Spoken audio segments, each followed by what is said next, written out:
Okay, so welcome back. We're going to take a look at another chateau we looked at. This one, I guess we're not saying the name of these ones. No. Let's call it Chateau English Ivy. Okay. Let's call it that. Because? Because there was ivy all across the front of it, which was super charming.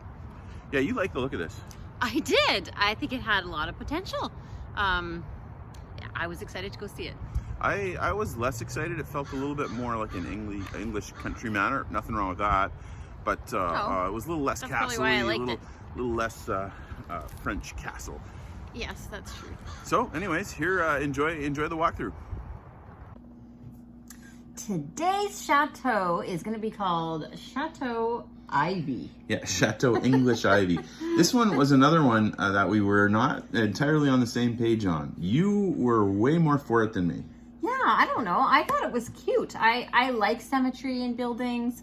I like that sort of flat architecture, and I thought it was charming. Yeah, it's a really small lot. I think an acre, maybe 2 acres, kind of on the edge of a town. Mm-hmm. Nice little yard. It was. You know, that and almost the ivy was cool. Before we realized that ivy is maybe a bit of a problem in France. Maybe it's not great for some of the stone, but but here. There was this. What did they call it? This had a name. Rotunda. Sorry, guys. I don't know. It was, there was a very specific name. It's not a pigeonier, and it's not. Well, they used it as a gîte, but I think it had a different name. Maybe it was a granny. But oh my goodness, is that not just the most picturesque, like storybook moment? This little guy, and even when you go in, oh my goodness, the kids would have loved to stay in this. This, in our opinion, was one of the highlights of the property. Oh my goodness, yes. Just a round building. They've sort of turned it into an apartment. The ground floor there, a little bit of a living space, kitchen, and then 2 floors of bedrooms. It's adorable. Clearly needs cleaned up, but again, I just thought it was the cutest thing ever. Yeah. Hey, we should try to build one of these. Wouldn't that be fun? We've got lots of buildings. We don't need to be. I can assure you, we don't need to build anything. We got like a gazillion square feet. Cute. Yeah, look at that. I mean, so cute. The roof is fantastic and just full of charm. Now here we are over to the chateau. Again, they'd been living there, and they'd been using it as a bed and breakfast. And of course, that's a difficult business to be in. Yeah. Especially when you're paying a lot of bills. So here's their kitchen. Probably would have needed a little updating. Yeah. Yeah. I'm not sure it would have been quite big enough for the amount of people we're trying to cook for. Yeah. But little back stair. Then narrow passageway. Think we're going into sort of their public rooms that they would have had in the house, the living room and the dining room. Yeah, it was charming. It was kind of an oval, as you can kind of see on the roof line there, and really cute paintings. Great paneling. Yeah, the good floor in this room. The floors. What was deceptive about this chateau is this is kind of the width of it here. Like you're looking from the left to the right, and it's quite narrow. It was really narrow. It goes across. So. It was just surprising. You know, when you see the front facade in a picture, you don't have any idea that this is as big as the house is. Yeah. So it just was a little more petite than I was hoping for. Yeah. This is the foyer. Nice chandelier. It was nice chandelier. Really good staircase we're going to see in a minute.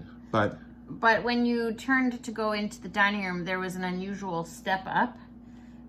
Which I still don't remember exactly why they had to do that. Oh, I do. There was, they had, at one point, hundreds of years ago, there were a bunch of sheep that were staying in there. And they wrecked the floor, and so they kind of just built maybe concrete or tile on top of it. Isn't that an amazing story? A little bit different of a room there. I can't believe I forgot that. Anyways, it was. The dining room was long enough. Yeah. And you can see charming little doors out into the yard that you can go through. This is the other stairway, I guess, upstairs that other people would have used. What I found in this, no, that's right. Yeah, this is a great staircase. And it was a beautiful staircase, but it was also coming away from the wall. Yeah, now here again, you see, isn't that great? Isn't that pretty? Look at that. So now here's again our North Americanness. We're not, we're again so used to stairs being uniform and not, flat, even, level. And there was a couple of stairs that were sort of pulling away from the wall and made us just a bit nervous. Well, they're just, there's some tasks we're capable of and others that we're just not as sure. We haven't really constructed a lot of large staircases in our life. So worked on a lot of castles. Well, that either, I suppose. No. However, again, so some of the bedrooms. Bedrooms upstairs. Some of the walls were kind of a little bit temporary. Like they were quite thin. To make more spaces, I suspect. But some of them were cute. This was a cute bedroom. Yeah. And I think could have had a lot of little beds.